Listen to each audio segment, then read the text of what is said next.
Anda semua anak-anakku percaya bahwa Anda punya kehendak, punya need, punya want, punya apa tadi Mas? Need and want ya.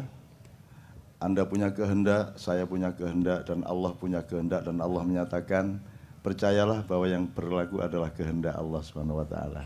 Nah, jadi saya mohon sama Allah, ya Allah ini anak-anak udah setor takbiran. Jadi tolonglah yang punya keinginan-keinginan yang sudah ngempet itu dikabulkan. Gitu ya. Amin ya rabbal alamin. Oke, pertama. Jadi kita resume sedikit pengetahuan dasar mengenai takbir, puasa, Idul Fitri, hari raya dan seterusnya. Beberapa hal aja ya untuk nginget-inget aja. Biasanya kalau Idul Adha itu takbirannya bisa sebulan penuh. Tapi kalau Idul Fitri sehari. Artinya sesungguhnya Id yang lebih agung di mata Allah itu Idul Adha, bukan Idul Fitri. Gitu ya. Jadi kita agak terbalik. Ya tapi tidak apa-apa, Indonesia terbalik itu sudah kerjaannya ya. Terutama di bidang politik dan pemerintahan. Memang sudah hafal, seluruh penduduk langit sudah hafal. Oh, kalau yang terbalik itu namanya Indonesia gitu. Wis ora apa-apa, Singapura wae. Sing dilebokke swarga kabeh ning ya ning neraka 300 tahun. Kedua, ini sudah Idul Fitri, sudah hari keberapa ini? Hari ke-7 kok kita masih takbiran, ini normal enggak? Enggak pernah toh biasanya, tapi masih boleh enggak? Takbiran tuh tiap hari juga boleh. Kalau perlu Anda tiap hari takbiran gitu ya. Jadi biarin orang kampung anggap Anda orang gila, memang gila. Takbiran tiap hari. Jadi daripada rengeng-rengeng, karena salah satu teorinya adalah nanti takbiran itu menghimpun tenaga Anda. Tapi kalau Anda mendengarkan lagu-lagu apa pop, rock, apa semua macam-macam, itu belum tentu menghimpun tenaga. Jadi jangan lakukan, jangan dengarkan, jangan lihat, jangan alami apapun yang tidak menghimpun tenaga hidupmu. Kalau yang menghabiskan tenaga, menyerap tenaga, itu Anda rugi. Jadi saya selalu menghitung. Makanan saja saya hitung hanya kalau dia menambah himpunan tenaga hidup saya, jasmani maupun rohani. Kalau dia tepat, maka himpunan tenaga jasmani akan memproduk himpunan tenaga rohani. Demikian juga tenaga rohani akan dialektis berakibat pada tenaga jasmani. Itu.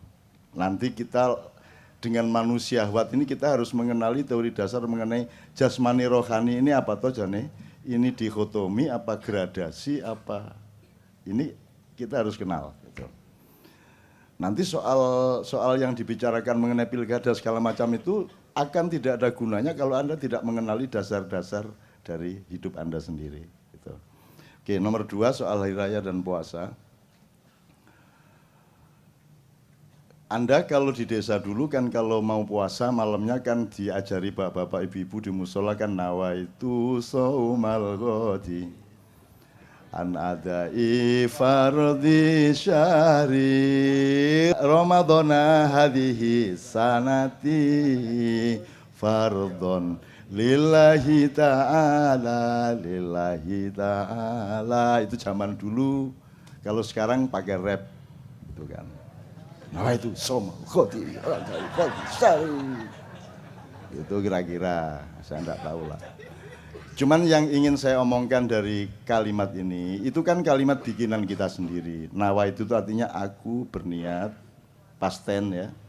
Saum puasa besok pagi atas dasar keikhlasan saya kepada Allah gitu. Nah, di dalam Al-Qur'an tidak ada disebut saum tapi siam, gitu.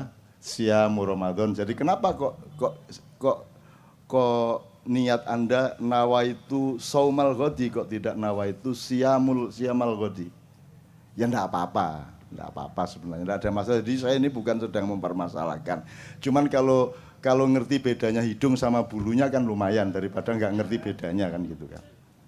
Kalau sudah ngerti bedanya ini jempol jempol kaki, ini jempol tangan kan agak lebih selamat hidupnya daripada Anda tidak ngerti bedanya jempol Anda sama hidung Anda kan gitu kan.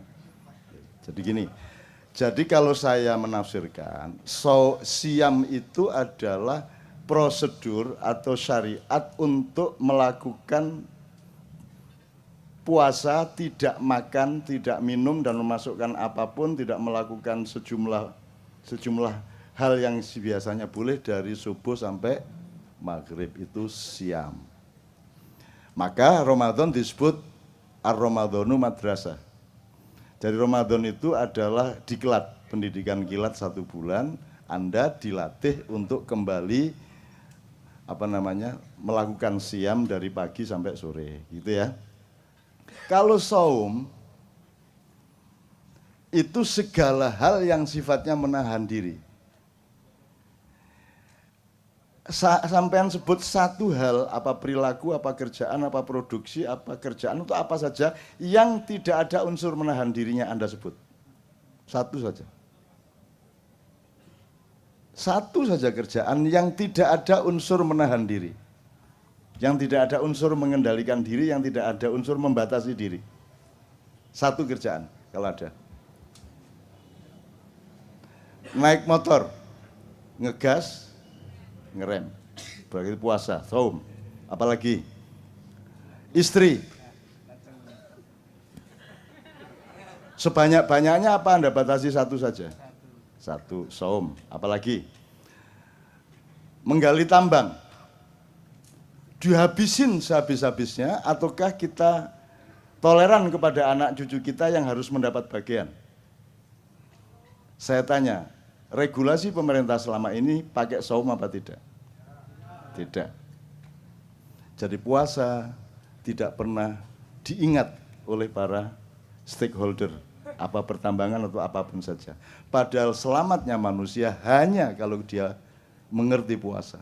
Sound system ini isinya puasa mas, diginiin, dibatasi, digedein ya mas ya, diginiin. Ini kegedean dikit, bengong, ini kegedean dikit, ndak balan. Itu isinya ilmu puasa semua, betul ndak? Nah,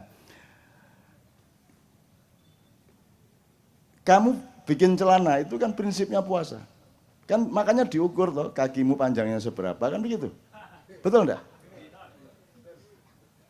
Itu prinsip puasa. Mas, ternyata rapat kabinet, rapat DPR, rapat Pemprov, nomor 1 adalah menyadari di mana, kapan, seberapa puasa harus dilakukan. Benar enggak? Dan itu tidak pernah menjadi kesadaran negara kita. Itu. Makanya enggak usah terlalu percaya. Gitu. Kamu milih yang baru, yang kayak apapun, ternyata juga enggak puasa. Kan sudah berkali-kali toh, gitu. Tapi saya dengan penuh kesabaran mendengarkan perdebatan mengenai hal-hal yang saya sudah lama tidak percaya. Tapi tidak ada masalah. Tidak ada masalah. Saya sangat sabar untuk mendengarkan hal-hal yang ngopo cah-cah. Oke, ini udah jangan terlalu panjang nanti jadi ceramah puasa. Jadi ngerti bedanya saum sama siam ya. Keselamatan hidupmu, bahkan kaya tidaknya hidupmu tergantung pada kecanggihanmu di dalam menentukan kadar puasamu di dalam pekerjaan, dalam jualan segala macam. Anda jualan bebek goreng, mentang-mentang laris, maka sampai jam 3 malam Anda masih ladeni.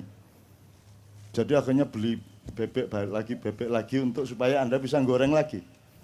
Tapi percayalah, kalau Anda melampiaskan, kalau Anda berhari raya tiap hari di warung Anda, maka usia warung Anda juga tidak akan lama. Kalau Anda membatasi jamnya, pokoknya saya cuma jualan bebek paling banyak 50 atau paling banyak 25, habis tutup. Kayak ceker di Solo, kalau Anda lewat Solo, itu buka jam 2 malam, tutup jam 5 pagi. Dah. Pokoknya jam 5 pagi tutup. Pokoknya jam 2 baru buka. Meskipun sudah antri sejak jam 11, pokoknya jam 2 tutup. Kalau Anda punya prinsip puasa seperti, maka Anda memiliki kecenderungan terhadap keawetan atau keabadian. Begitu. Kalau kamu suka apa? Kalau suka makanan apa misalnya di Jakarta? Upamanya soto Betawi, terus pagi soto Betawi, siang soto Betawi, malam soto Betawi, jam 2 malam soto Betawi. Kira-kira berapa lama usia soto Betawi di mulut Anda? Sebentar aja akan Anda bosan kan? Nah, jadi puasa sebenarnya adalah alat yang paling utama untuk mencapai keabadian. Itu ya saya, itu salah satu contoh aja. Oke. Jadi sudah jelas ya puasa, bedanya siam adalah diklat Ramadan, kalau saum artinya adalah apa saja dalam hidup di mana kamu menerapkan prinsip untuk membatasi diri, menahan diri. Regulasi itu apa?